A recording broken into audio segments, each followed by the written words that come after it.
Greetings, everyone. I'm Anadea Judith, and I'm so delighted to be here today speaking for Peace Week 2023, joining all you wonderful people who are making peace in the world, and just delighted to be a part of it. So the reason I was invited to do a talk for Peace Week is that I've created this set of archetype cards called She Rises, because the idea is that women lead differently than men, and they need different archetypes to guide them. And this talk will show how women need to be leaders to be part of the peace process. One of the cards in the deck is the Peacemaker. And the cards are written from the point of view of I, the archetype speaking directly, she, which is information about the archetype, and you, which is advice for you when you want to work with that archetype. So I'm going to begin this talk by reading the evocation, the speaking of the archetype directly as the peacemaker.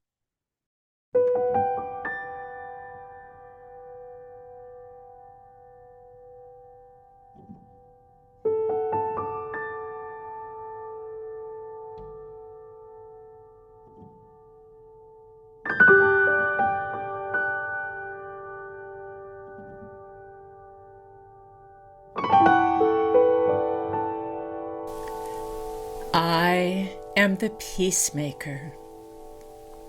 I am the ground of being. I exist at the center of all things.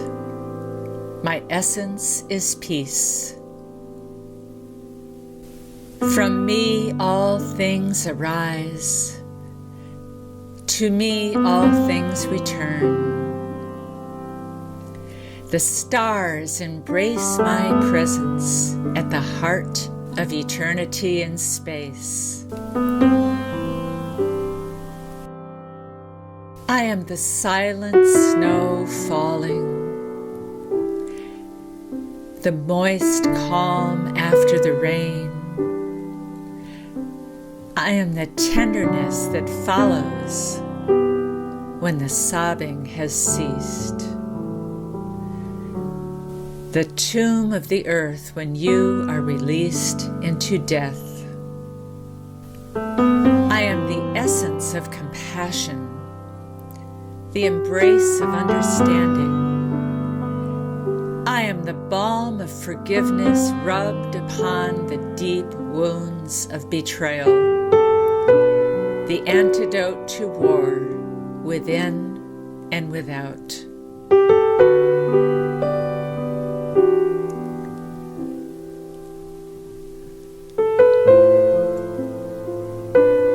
Few know me, yet I am your true essence. Few seek me, yet I am always seeking you. Few find me, yet I am ever present. I am integration, rest, and stillness. I am not empty, but pregnant with possibility.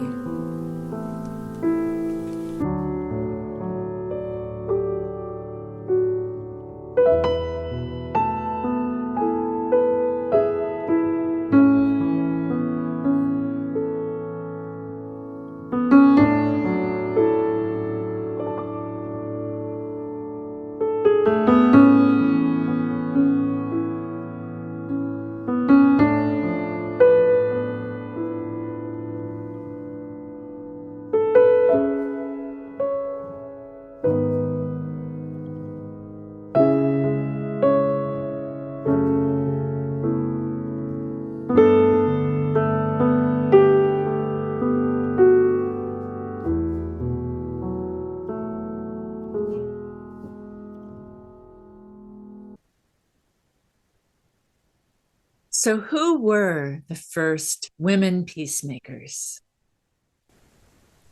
In the 4th century BC, Aristophanes wrote a play about women peacemakers called Lysistrata. It was written in the height of the Peloponnesian War fought between Athens and Sparta, two major city-states in ancient Greece.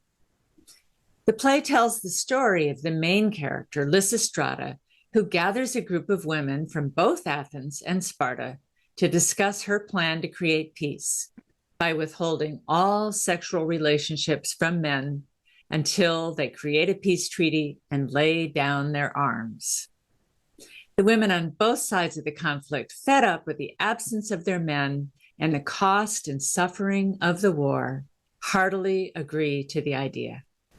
As the women maintain their sex strike, the men's frustration grows and they attempt various comedic and futile strategies to break through the women's resolve. Finally, the women's determination and unity begin to have an impact, and the leaders of both Athens and Sparta are eventually brought to the Acropolis to create peace. The play concludes with a festive celebration emphasizing the power of peace, unity, and reconciliation. Now, of course, this was a fictional tale designed as a comedy, but it highlights what women can do for peace when they agree to work together. Perhaps this is where the old adage comes, make love, not war. But this involves women, and so does the peace process. So in this talk, I'll explore the role of gender in peacemaking. I'll share how there is a direct correlation between the status of women and the amount of violent conflict in a particular society. The higher the status, the less conflict. The lower the status, the more frequent and violent the conflict. We'll also look at how women being part of the peace process means that peace will last longer and be more accepted by the people. But we'll also look at why this is so. Are men inherently more violent, or did they get stuck with a job? Has violence been masculinized as it is in the media? And what's the result of that kind of programming on men's behavior, especially when they find themselves in oppressed situations? We'll also look at the chicken and egg phenomena, how gender equality makes a society more prone to violence, but also how violence and warfare increases gender equality and violence to women. Then we'll look at women's historical roles in the peace process, their contributions to the healing and the fallout of war, and acknowledge notable women who have contributed against all odds to peace and healing in a variety of conflicts. Finally, we'll follow up with an exciting story of 36 women who turned into 70,000 who stopped the installation of missiles in the UK. That's a lot to cover, so let's get started. So why are women important to the peace process and how? So here's what the studies show. Research on women, peace, and security provides strong evidence that gender equality leads to a country's internal stability and a decreased propensity for violence. Let's start with the home. Women's disempowerment in the household equals instability in the nation. The study looked at property and inheritance rights, rights in marriage, divorce, and custody, and levels of violence against women in the home. And when these conditions were unfavorable to women, it correlated with a country's lack of freedoms, more autocracy, corruption, and internal conflict. The lower the status of women, the more likely a country will be involved in internal and external conflict in general, and to use violence as a first response. One thing they found was that the longer women have had the right to vote prior to some kind of conflict, the more likely that conflict will resolve without using military force. Countries with a higher status of women spend less on military and have lower rates of violent crime. One example is Iceland, one of the most peaceful countries in the world with low crime and no military. Whereas Saudi Arabia has a high military expenditure and does little to nothing to negotiate peace locally or globally. They found that the more gender equality there is, the lower the severity of violence, if there is violence. Strong patriarchal cultures, especially those with honor killings, are more likely to condone and commit atrocities. The higher the level of violence against women, the more likely a country will fail to comply with international laws and treaty agreements, and the less peacefully it will operate in the international system. And finally, the more women are involved in the peace process of negotiations and treaties and mediation, the longer the peace will last and the more it will be accepted by the people. One study analyzed 130 peace agreements signed since 1990 and found that they are 64% more likely to succeed if women are involved. And furthermore, when at least 35% of a country's legislature are women, the risk of conflict is close to zero. Yet, despite all this evidence, women's participation in the peace process remains really low.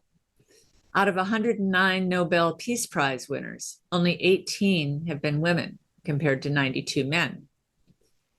Between 1992 and 2019, women constituted just 13% of peace negotiators, 6% of mediators, 6% of signatories in major peace processes around the world. 70% of negotiations did not include any women mediators or signatories, indicating that few women are participating in leadership roles in the creation of peace as negotiators, as witnesses, as mediators, as conflict resolution providers. And add to this the fact that not a single country in the world has achieved gender equality. The UN tried to address this with the UN Security Council Resolution 1325 that was signed in October 2000. The resolution was the first formal and legal document that required parties in a conflict to prevent violation of women's rights, support women's participation in peace negotiation and in post-conflict reconstruction, to protect women and girls from wartime sexual violence. And it was the first resolution to even specifically mention the impact of conflict on women. But since women's equality was made part of the UN Sustainable Goals, only a third of the countries have made progress, while 18 countries have seen gender equality worsen, and with more forcibly displaced women and girls than ever before. 44 million at the end of 2021, 130 million girls remaining out of school. The UN report on women says it could take close to 300 years to achieve full gender equality at our current rate of progress. So if this inequality contributes to war and war contributes to inequality, will we even be around to see those days in the future? So the stats state very clearly that women's equality in society and women's participation in the peace process is essential to create and sustain ongoing peace. But why is this so? Let's look deeper.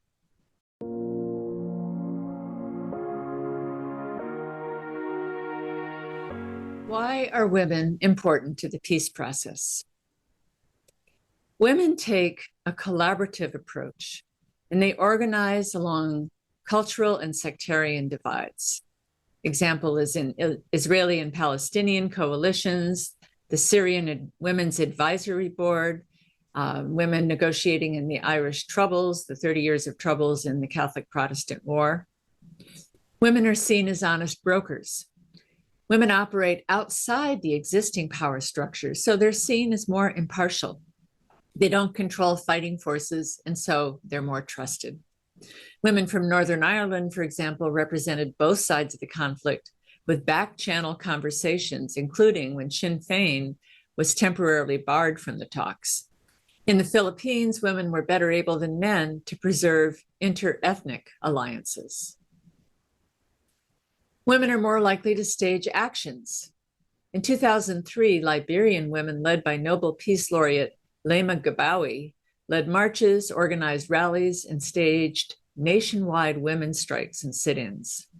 Women's groups in Guatemala led public marches that gathered thousands of people to protest the military's brutal insurgency campaign. Women in Sudan made 70% of the protesters by some estimates and led to the overthrow of President Omar al-Bashir in a coup d'etat. Women have access to critical information. In Northern Ireland, again, during the Troubles, women held regular meetings with the public to learn about the needs of both the Catholic and the Protestant communities. Women broadened the agenda to include human rights and basic needs. In Colombia, women made sure the peace agreement addressed the rights of women and girls, gave access to property for indigenous communities, that they had women's political participation, that they addressed gender-based violence, and accountability for sexual violence.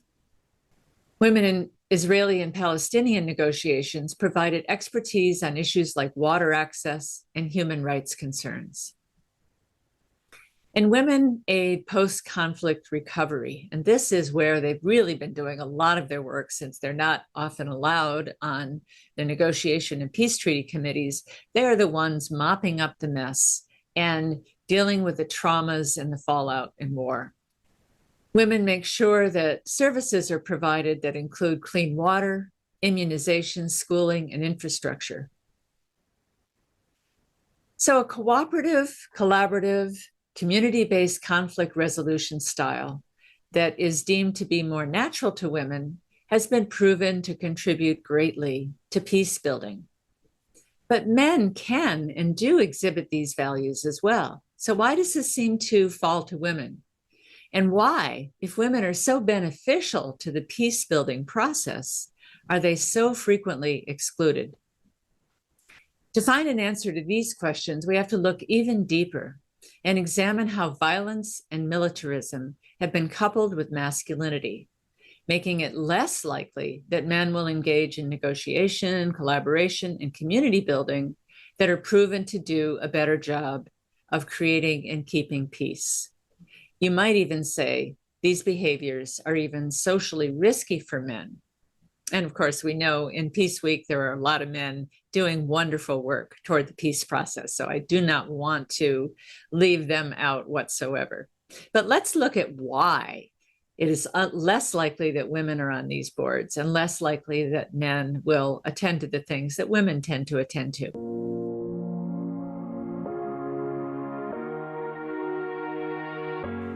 So are men more violent than women, or is that cultural programming? When did we begin the association of masculinity and violence? And are we carrying something from a distant past that is now a liability for our future? So let's go back about 10,000 years to the period of history when our peaceful villages were growing larger, eventually becoming cities and city-states.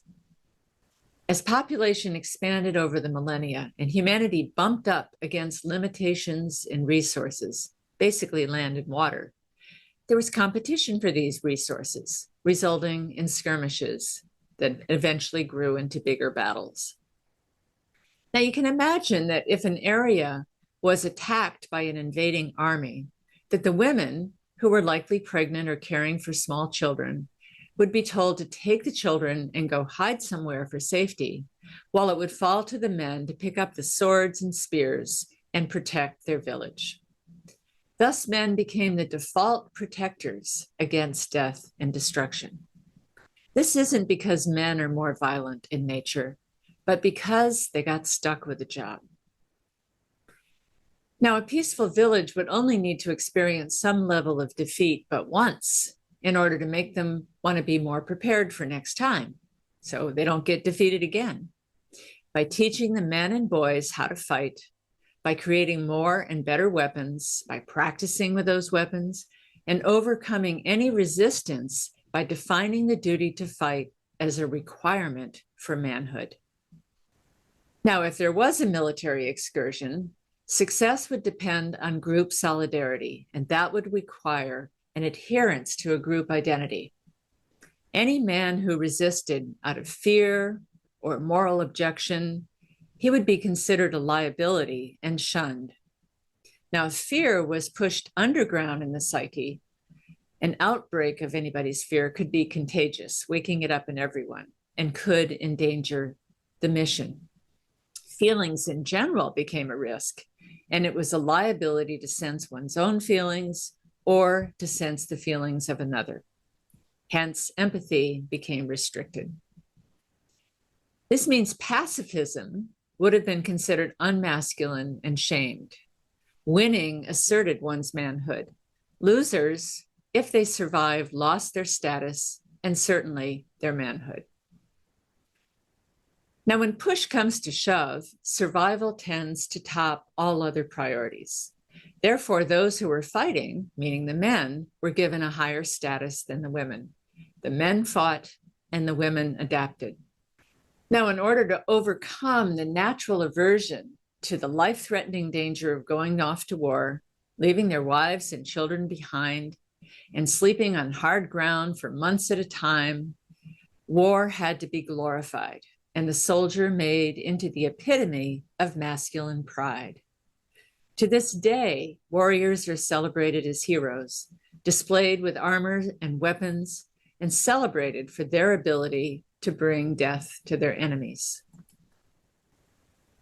Now, fast forward to today's world, and we can see how the noble masculine values of being a protector has been overlaid with violence and militarism, even though evidence shows that violence does not beget peace, nor does it protect anyone from much of anything.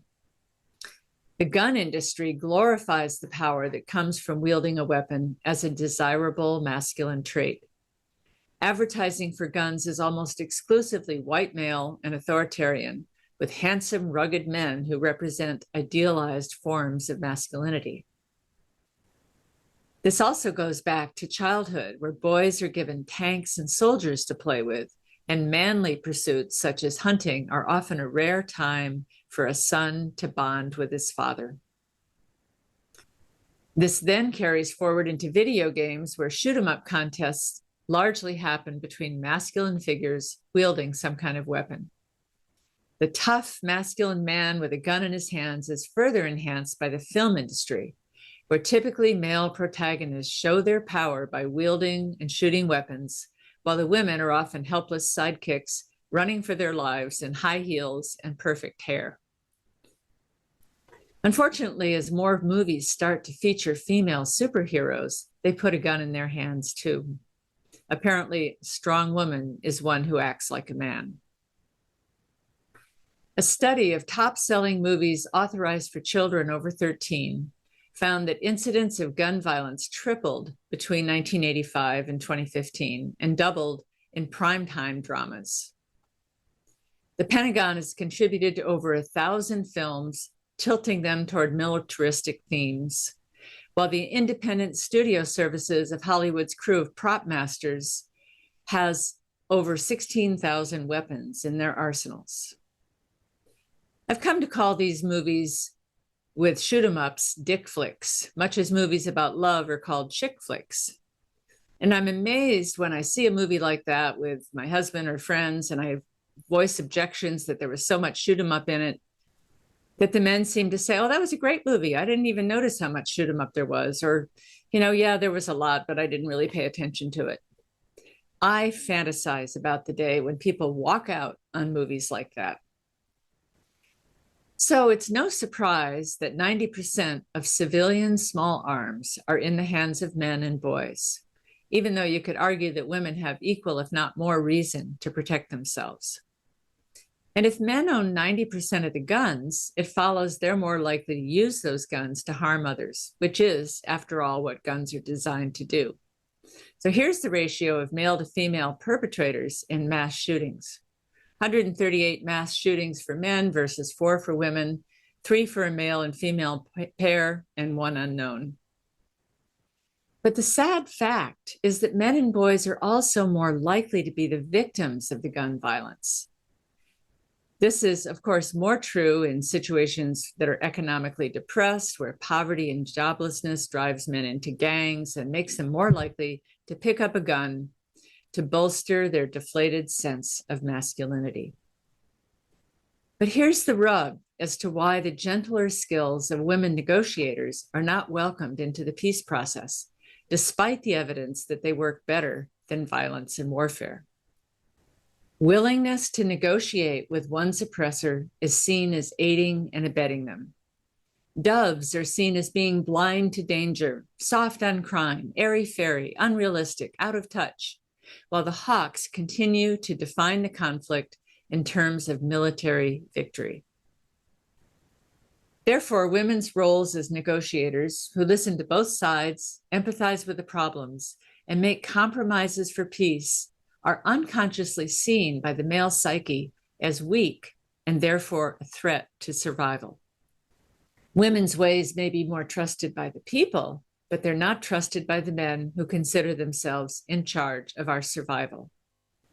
So one of the things that has to be urgently addressed is the decoupling of masculinity and violence. This doesn't serve men, it doesn't serve women, and it certainly doesn't serve peace. This can be similar to the campaign that portrayed smoking as undesirable, and we can portray violence as coming out of weakness, not strength.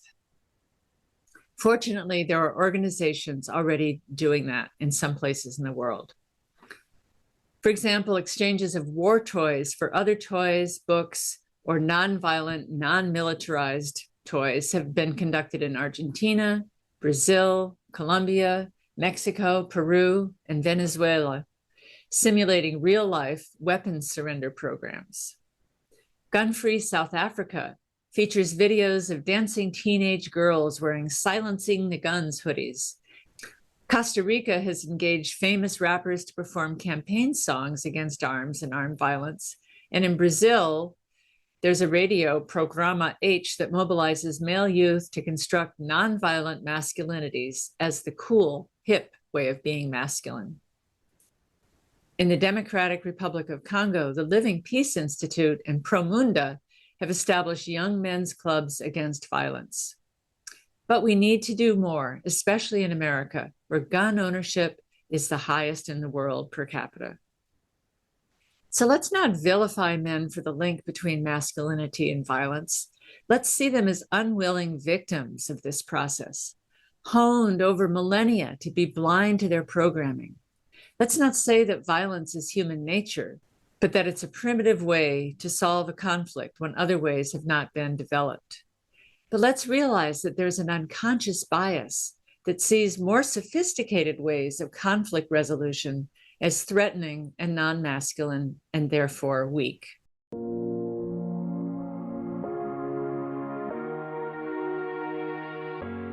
We've learned about women in peacemaking and their importance. We've learned about the masculinity of violence. And now let's look at some real women peacemakers. And as I was researching for this talk, I came across a wonderful book by Barb Chambliss, Women as Peacemakers, What We Can Learn from Them.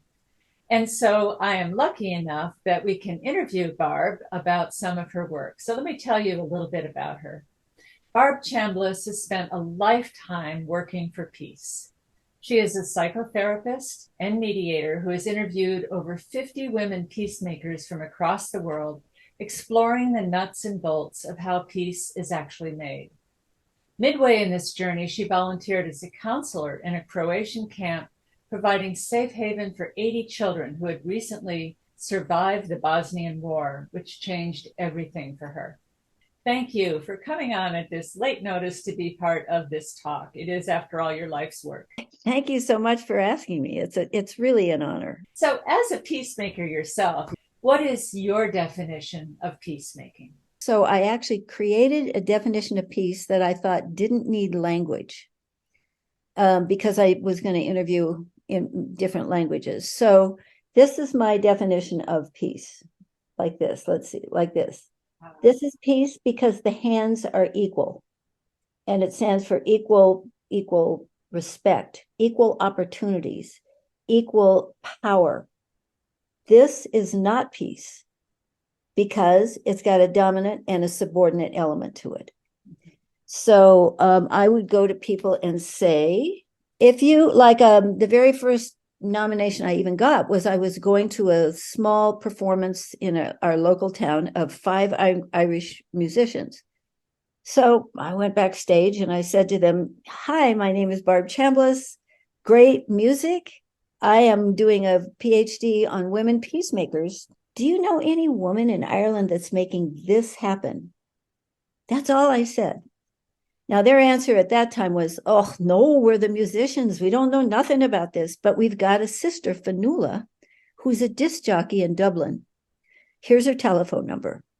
So that was the first of many, many cold calls that I make. And, but that hand motion, peace, not peace, these are women that are making this happen, seemed to be magic. And people understood it right away. They were pretty good about it. So I use the hand motions again. And I basically say, and it took me a year of, I knew these women really well by the time I put them in the book. I'd interviewed them, I'd transcribed it, I had written about them, but only as I'm talking to other people about them am I really getting some of the empowering things that they've said. But one is that these women, if this is peace and this is not, these women don't go like this. They don't do this. Ugh. And they don't do this either. Mm-hmm. Yeah. This kind of work looks like this. Mm-hmm. Because I would ask the women if I could come interview them as peacemakers, and they'd say, I would love you to come interview me, but I'm not a peacemaker. So part of my job was to let them stand up in the mantle of being a peacemaker. The woman psychiatrist that I interviewed from Israel said a really amazing thing, and it took me about 10 tries to get it. She said, when people have equal respect, they're willing to share power. That is the difference between male kinds of power and female power. Women want to share it, and the men often want to grab it. And this, I call this a co-creative process. Yes. So tell us about some of these amazing women that you wrote about in your book. All right, let me tell you that the very top left picture, as you're looking at that book up there, is a woman from Zimbabwe named Chito Govera. Chito never knew her father, and her mother kept coming back to where she lived, further and further apart. And finally, one day, her mother came back and died, and Chito became an AIDS orphan. And he was 7. And 2 traditions kicked in at that time. As a 7-year-old, she was in charge of her family. One was a 3-year-old brother, and the other was a blind grandmother, and she had to go get food for them and provide for them. The other tradition that she ended up with was that a young girl AIDS orphan is fair prey for males in Zimbabwe. So her life was really rough for a long time. Miraculously, at age 11, someone nominated her to go get a 1-week training in how to grow mushrooms. So she went away to a nearby town, came home with food for her family, a way to make living, but best of all, she came home knowing she didn't have to put up with her uncles. So Chito took off. She went, the people that taught her mushrooming sponsored her to go all over the world teaching mushrooming. And she went through a terrible period for a while where she was depressed, and they ended up helping her get the depression taken care of. And she came out of that depression. She wrote a book and she said, I want to start a center called The Future of Hope. And by gum, she's done it. And she is helping AIDS orphans, boys and girls, not by telling them what to do, but by telling them her story. She's helped over 3,000 orphans. Tell us about someone else. Well, let me tell you a little bit about an American woman named Judith Genya. I know you're giving this camp for Bosnian children that have barely made it through the war.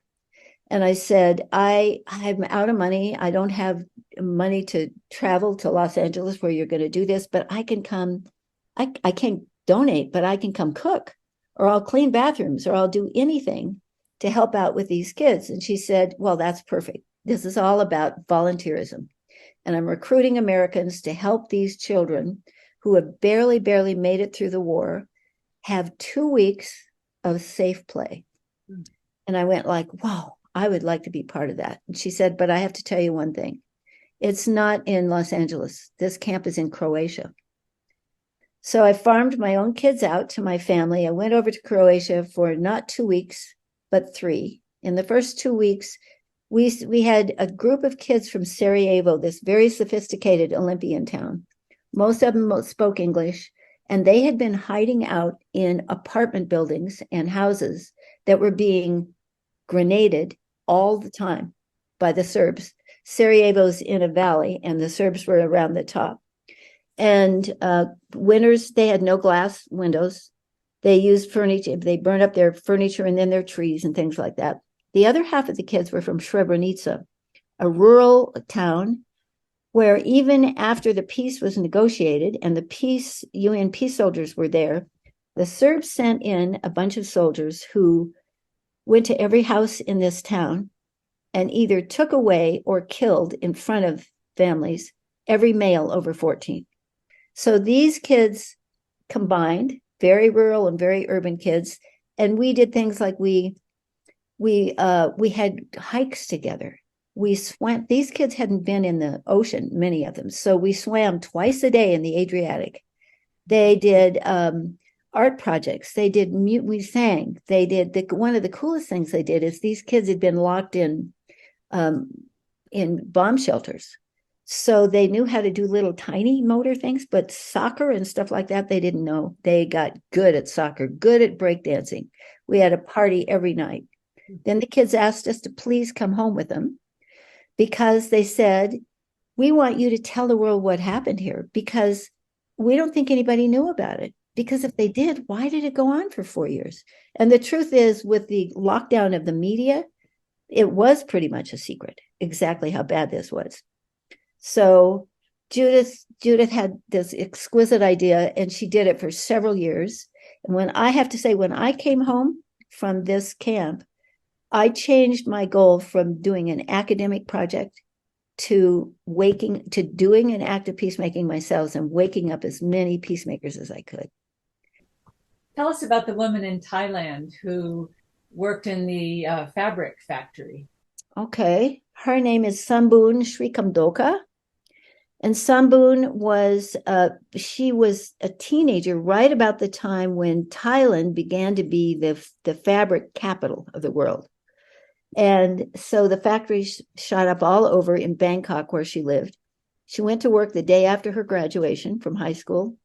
And in about, I can't remember how long it was, maybe 8 years or something like that, she couldn't breathe. She didn't know it at the time, but she had lost 40% of her lung capacity. And so she kept going to the doctor and saying, do you think this is related to my job? And all the doctors said, oh, no, I don't think so. She went to her boss and she said, could you put some masks there or some fans or some way to make it safer? And he said, no, that's not necessary. Whatever's going on in your lungs has nothing to do with the business. Well, she finally found one doctor that diagnosed as something called byssinosis. And it's when cotton fibers, especially cotton fibers that may have pesticides on them, are breathed in the ironing room. And there was no fans, no anything. So she finally decided to sue the owner of the factory. And it took, she sued them, and right off the bat, they won the case, but it got appealed. And over 11 years, it got appealed time and time again. At one point, the factory owner went bankrupt. And then later on, it's like, oh, gosh, I guess I'm not bankrupt.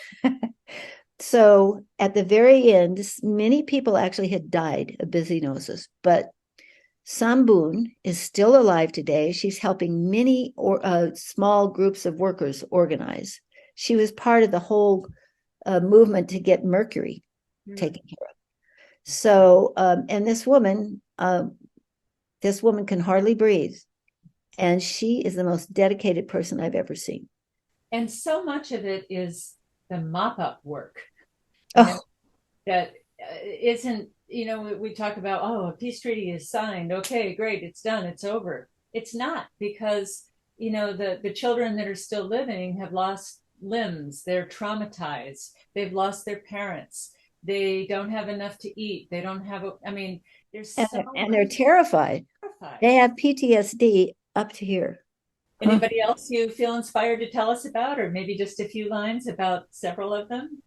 Well, let me just say the last woman in the book, an American woman who had terrible panic attacks.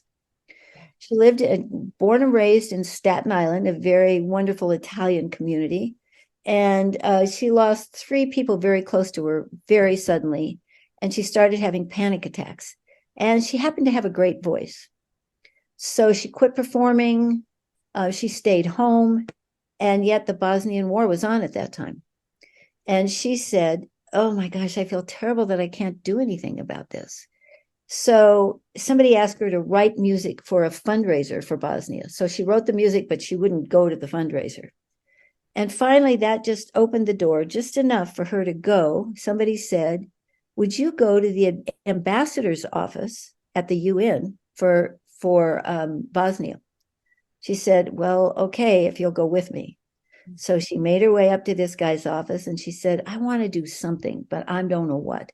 He opened a desk drawer, pulled out a letter. It was from one Bosnian boy who had gone after a soccer ball on a soccer field and gotten blown up. He had lost, I believe, both arms and one leg. And she went like, all of a sudden, everything changed. Her anxiety attacks quit. She said, you know what? I can do something about this. And in 24 hours, she contacted the boy, contacted his mother. She got doctors in her area to say, yeah, we'll put prosthetics on. And the hospital said, yeah, we'll give him free passage here. And the airline said, sure, we'll do that. And she brought this kid over with his mother and fitted him out with prosthetics. And it was like night and day for her. And she now does this all lots. She doesn't do it very fast because somebody said to her, wow, we can fix this up for 100 kids. Give us your organization and we'll do it for 100 kids at a time. She said, absolutely not. I want to know every single child that goes through this program because she said, I want them to get to know each other. I want to know who they are in their hearts, and they're going to keep coming back because they grow up and the prosthetics have to be changed. Mm-hmm. So she's now done 1,200 trips of 1,200 operations for kids, things like that, in maybe 58 countries. Wow. And it's not just war disasters. It's kids have gotten electrocuted by lightning. They've been hurt in a tsunami, things like that. Yeah, we just do not realize the trauma, and that trauma has to be addressed or it gets it gets repeated. Exactly. Oh, well, this is inspiring. I wish I had more time with you, but I will interview you again. Okay. And just to finish, I understand that you are doing your own action for World Peace Week. That I am. will be going on as this, talk is broadcasted. What are you doing and where? I'm going to, it will not be as videoed, but it will be an audio talk that I'm giving. It's Crested Butte, Colorado. And the title of the talk is Proactive, Conscious Peacemaking. Nice, thank you. It's Women Peacemakers, what we can learn from them.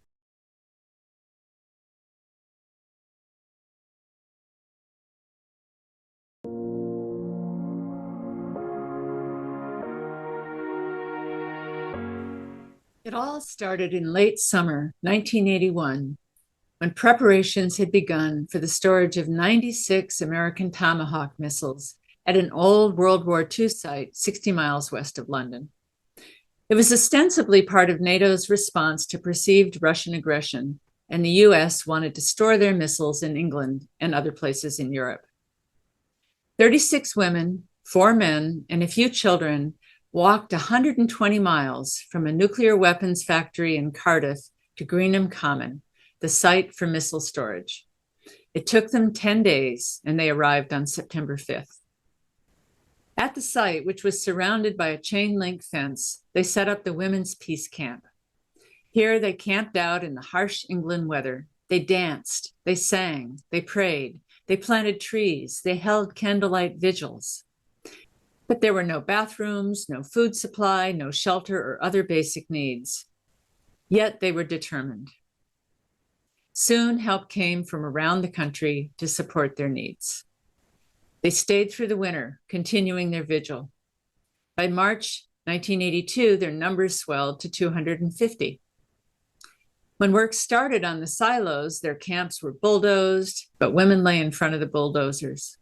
Many women were dragged along the roads, thrown into ditches, sent to prison, and yet more came. By December that year, and remember it's cold in England during that time, 30,000 more women joined them, all by word of mouth. By April of '83, their numbers swelled to 70,000.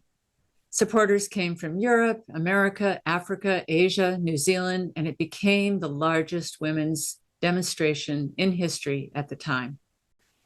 70,000 women holding hands, they were able to form a 14-mile chain completely encircling the site, often chaining themselves to the fence or pinning photos, teddy bears, baby clothes, ribbons, and flowers. They sang, "Arms are for linking." Many of the women were evicted, but still they returned. They made 9 smaller camps, naming them after the colors of the rainbow. They tore down pieces of the fence. Pieces were put back. They tore them down again. In November '83, the first missiles arrived, with the other 95 following in the months after, but the women kept on. Finally, in 1987, and the women were still camping there, Ronald Reagan and Mikhail Gorbachev signed the INF Treaty, which marked the first agreement between the two powers to reduce weaponry. By August 1989, the first missiles left the base, and by 1991, all were removed. In the year 2000, the fences were finally taken down, and the site was turned into a memorial peace garden, the rest of the land given back to the people and the local council. After 19 years, the women had finally achieved their goal.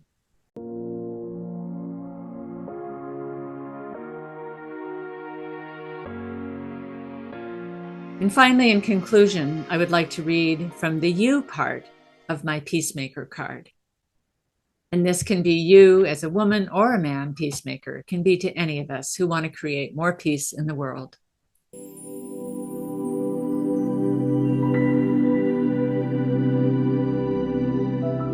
When you get the card of the peacemaker, you are being asked to cultivate peace within yourself.